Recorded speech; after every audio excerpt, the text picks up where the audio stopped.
touchdown passes. All right, let's go to the Monday night game. Boy, we got the Bears playing against the Chargers. Who picked this one? Let's call this Loser Bowl 1 here on Monday night, but they still put the lines up on these games in Las Vegas. The Bears heading out on the road here off of another home game where they were in it but lost to Minnesota. Jay Cutler, 8 touchdowns, 4 interceptions. The numbers, the stats for Chicago, just ugly as they rebuild. 27th in yards on offense, 27th in points.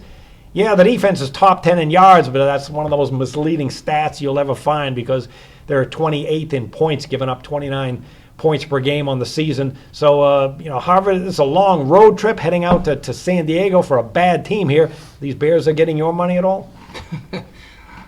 No, nobody's getting my money on this game. In fact, I'll tell you what, I usually have a big poker game on Tuesday night that I host, and we get 3 or 4 tables and a lot of stakes there. What we're decided to do is we're switching it to Monday, and we're going to switch this game to Tuesday so nobody has to watch it. I just don't know. Where did they come up with this game? Even last year when they were sitting there thinking, we like to have our best teams showcase our league on Monday nights. Whoever threw this guy in there, they're coming off a loss to Minnesota, which I took Chicago. 20-20, and then I lose it in overtime. They were 3 out of 12, or 3 for 3 out of 15 for third down converting. Jay Cutler, in a quarterback league where all you have to do is just keep throwing. How do you only have 211 yards passing? When you go to the other side, you got Phillip Rivers. He's got no offensive line. He doesn't have anything going for him around him to support him. I even think that his Antonio Gates, I think he even went down. But he's had 5 consecutive 300 yards of passing. Hell, Jay Cutler, they'd throw him a parade if he could get 300 yards out there. Now you got your wide receiver out, Eddie Royals out, their defense is all hurt, and you're getting only 4.5 points, but on San Diego, what are they, the best 2-6 team in the country? They've lost by 4 points, 7 points, 8 points, 3 points.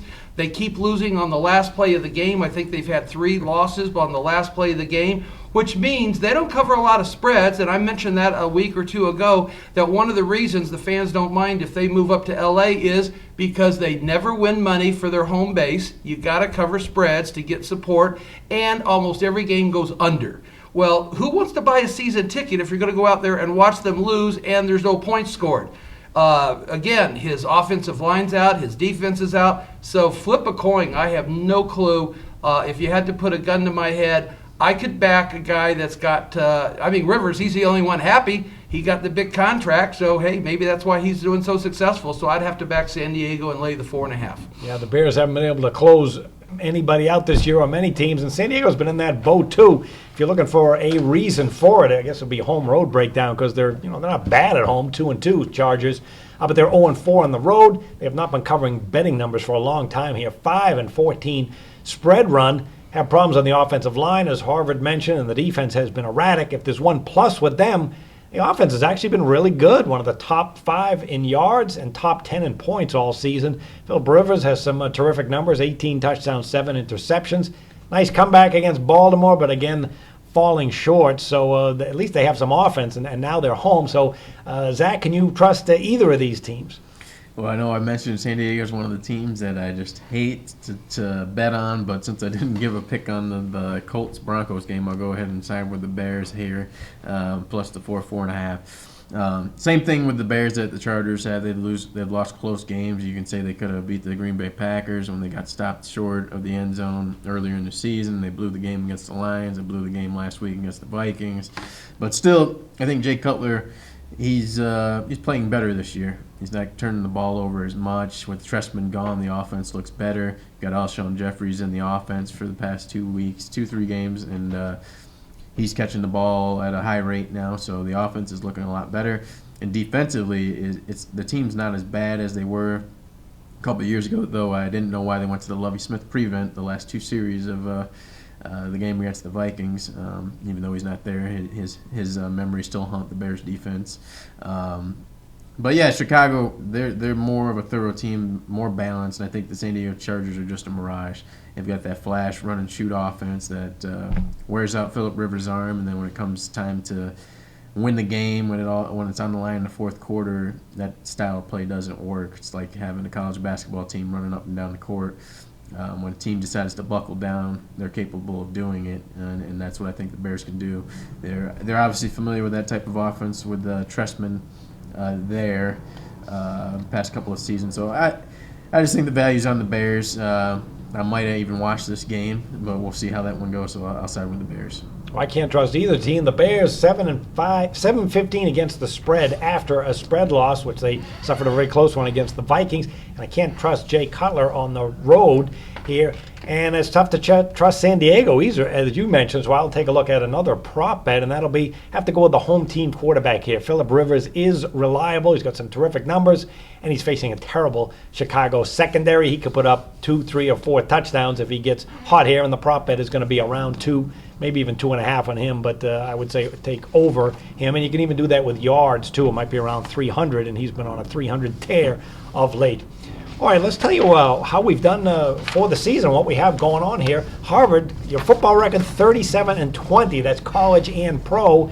And these high-end plays that you have as part of your packages, a sizzling 16 and 4? 16 and 4. 16 and 4. How can folks get those this weekend? Well, all you got to do is click on to Harvard, and they'll be there. They're 80%, 16 and 4. 65% on all my plays. In fact, last week I gave you the Iowa State was my 10-star play, and I followed it up with Temple and Washington State on my 3 for the money. Went 3-0. Temple got the cash. Washington State got the cash. Iowa State was in that triple systems play. If you remember, it was in a situation that didn't ever lost, so they won easily. In fact, did Texas even show up? I mean, I think it was like 24-0 or 26-0, something like that, but it was a shutout. This week, though, this is going to be fun. This hasn't come up in probably, 15 years. But I was looking at the conference games. I was doing my polls and things like that for a couple places that I write for yesterday, and I started looking at, I guess the polls come out tonight, and I was going to have my conference game of the year, 10-star play. Well, lo and behold, I found 2 games I have to play. Well, I don't know. If I give you Team A, who knows? Maybe Team B will win. And if I give you Team B, maybe Team A will win. I don't know which one of these 2 games to give you. So the only thing I can do in the spirit of wanting everybody to win, I'm going to give both 10-star plays. So when you call up, or not call up, but when you come on to JimFeist.com Friday, there's going to be 2 conference games of the year, both 10-star plays. They will both get the cash. So make sure you click onto that, and see you next week. All right, and Zach, 33-17 in college football, and then in NFL, Andrew Luck, Xavier Bacon on Monday night, but still 20-12-1 in the NFL. Solid winning numbers all the way around, and you're part of a handicapper 3-pack that is 24-12 going back to the beginning of last season. How can folks get aboard with that? Yeah, that 3-pack I've contributed winners every week for, I think, the last 5 weeks. Last week was with Denver Broncos.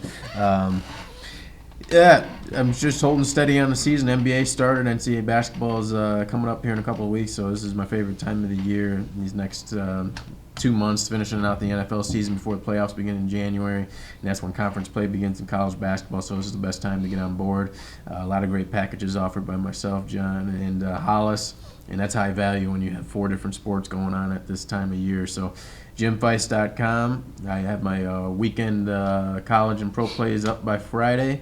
And it's a reverse of last year. I know it's their second year doing this, but reverse of last year, I've been doing about 4 or 5 college football plays and 3 max in the NFL just because of the poor quarterback play, and I think that's how I'm going to hold course for the rest of the season. All right, and Jim Feist, college football record 56-40, including 20-10 with high roller releases. He's off a 7-2-1 NFL weekend, part of an 11-4-1 football weekend. Entire weekend, he hit his AAC Game of the Year. That was the Houston Cougars.